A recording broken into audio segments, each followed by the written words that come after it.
How about the San Francisco 49ers finding a way to win against Dallas? It was probably the most grinded out performance they've had in the Brock Purdy era here, as this was maybe not the best offensive day from them, but going up against a really good defense, they did some nice things. I want to talk about what Dallas did well to hold them to such little points for so long, but then how San Francisco was able to sort of towards the end make enough plays to get the victory. So let's just get into it. All right, let's start off with this play. This is a, let's start off with a positive. Why don't we? Because there were some positives and some negatives, I thought. But let's start off with a positive. So it's going to be a man coverage play, and you have George Kittle, who, again, lined up as a tight end. And this is what makes Kittle so deadly, right? Because he's already one of the best blocking tight ends in football. So you can just have him just as a tight end, but he's going to be running a deep route. And kind of the explosiveness that he has when you're, sometimes not ready for it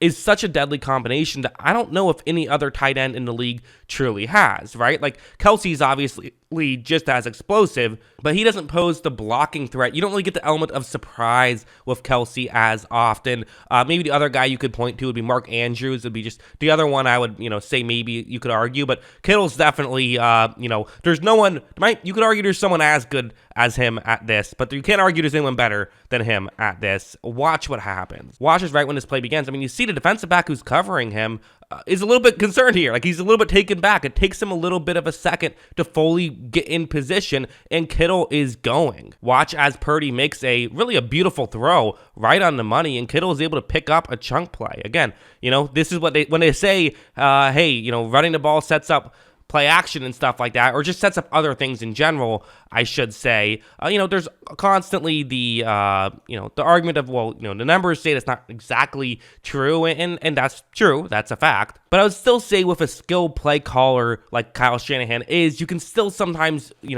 put it in ways where you can get someone just a half step out of position, and sometimes that's all that a guy like George Kittle needs, and that's all that Brock Purdy needs to make that throw. Now, the Dallas defense definitely, San Francisco was rolling by everybody, so the fact that Dallas was, stopping them was very impressive, I thought. What were they able to do? How were they able to make that happen? Well, we talked about heading into this game, the safeties of Dallas have played very well this year, and sometimes this Kyle Shanahan scheme likes to take advantage of those safeties. Well, in a situation like this is the play that can take advantage of safeties sometimes. We're going to play action, roll out towards the bottom of the screen.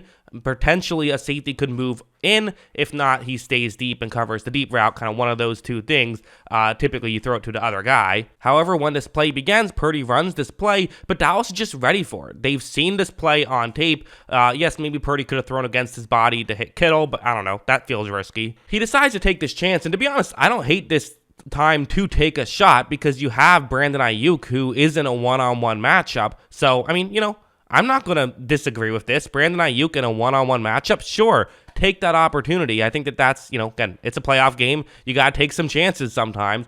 I don't hate this opportunity to take some chances, but this is just where the play of Deron Bland, the safety who is covering him on this play, is going to come in. Watch as Bland closes this out really well. Nearly had a pick, in fact, on that one. So while it's a play that typically gets safeties out of position, typically can get you touchdowns, sometimes, instead, this ended up nearly in an interception. That was a really good defensive play. Also, this one was a good defensive play, I thought, by Dallas, and kind of just showing what Dallas can do to teams at times, where it's going to be a man coverage play, 3rd down and 2. So big play in this spot. Again, San Francisco, we're talking nearly at the halftime without a touchdown, only with 3 points on the board, although also only down 3 points, thanks to a missed extra point. That helps. But watch how when this play begins, you see really what Dallas is going to do very well is, so those two players for San Francisco, that's what they were hoping to get open, but what Dallas did is they just switched. The guys switched assignments on this play. So while they were initially supposed to cover,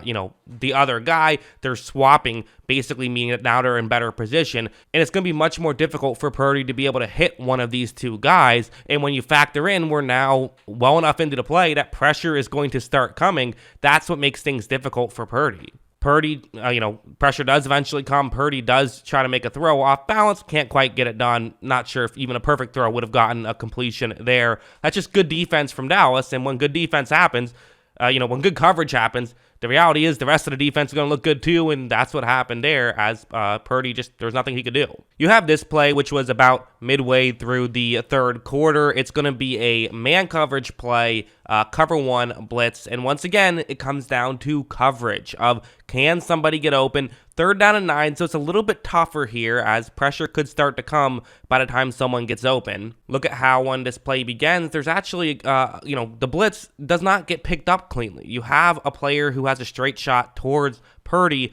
The route that Purdy likes on this play is going to be McCaffrey, as McCaffrey is going to eventually turn upfield. It's a route that can work, and you can definitely see how it can work, but for it to work, it's going to take a little bit of time. Purdy's throw, I mean, he's saying it's too far isn't necessarily true. I think there's not enough air under it if you're going to try to make that throw. Because, again, he had to make it quickly, but you got to put a little bit of air under it, give McCaffrey time to get there. McCaffrey just did not have time to get there. So, again, you could look at this and put some blame on Purdy if you want to, but I would go a different direction. I would not blame Purdy for this. Instead, what I would say is it's good defense by Dallas, forcing Purdy to have to make a tough play, Purdy not being able to then make that tough play. That's a defensive job, right? Make things difficult on the offense, make them have to make tough plays consistently, and hope that they don't make the tough plays consistently. That time they weren't able to make the tough one. But then this play happened, really woke up the 49ers offense, and it's funny because it's kind of similar to a play I talked about earlier, but just with a little bit of a difference here. So the concept itself, it's again, you're going to have, a receiver running a deep route, another receiver running over the middle. Hopefully you can get players out of position with a play action. One of those two can get open. Purdy's going to take the snap. He runs the play action, and while we can't see what happens downfield, what we do know is Purdy doesn't love either of those two options, because if he did, he would be making the throw in that direction. But what's interesting is, I even sort of joked about last time, like, you could have thrown to Kittle, but I don't know if you want to throw across your body. Well, there's one difference between last time and this time. The main difference on this one is that last time you had a situation where he was throwing with pressure in his face. Parsons was chasing him down, so you don't really want to throw across your body there. But here, there is no pressure. He's completely by himself, so he has a little bit more time if he wants to try and hit Kittle, and Kittle wants him to try and hit him, and that's going to be what Purdy does. The throw is maybe a bit too far, but Kittle finds a way to make the grab anyways, and again, you want to lead him, so, I would say really good play by Purdy to find Kittle, and then by Kittle to make the play, and that seemingly energized them as Kittle was just, all over the field the rest of the drive and getting into the end zone to take the lead in the fourth quarter. So yeah, sort of towards the end, they were able to just make enough plays, I thought, kind of the simpler stuff with Brock Purdy and with the San Francisco 49ers. Kittle definitely had another couple of key plays there, kind of these over-the-middle stuff. Feels like that play definitely gave them some confidence they needed to get the victory. They're going to be playing Philadelphia, and man, what a game that should be. Let me know, what did you think of Brock Purdy and the 49ers offense in general in this one? Always love hearing from you, and of course, as always, thanks for watching.